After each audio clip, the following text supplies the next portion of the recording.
சத்தமா சிங்கார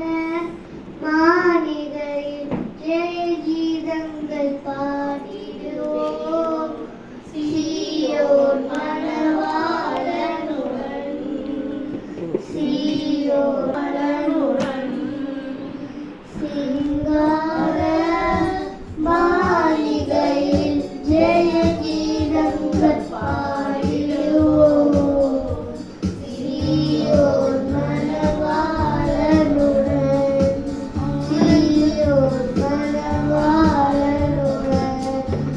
ஆனந்தம் பாடி அந்தரை சேர்ந்து ஆறுதல் அடைகிறோம் ஆனந்தம் பாடி அந்தரை சேர்ந்து ஆறுதல் அடைகிறோம் அங்கே அலங்கார மகிமை கிரீடங்கள் சூடி அன்பரின் மகிழ்ந்திடுவோம் அங்கே அலங்கார மகிமை கிரீடங்கள் சூடி அன்பரின் மகிழ்ந்திடுவோம்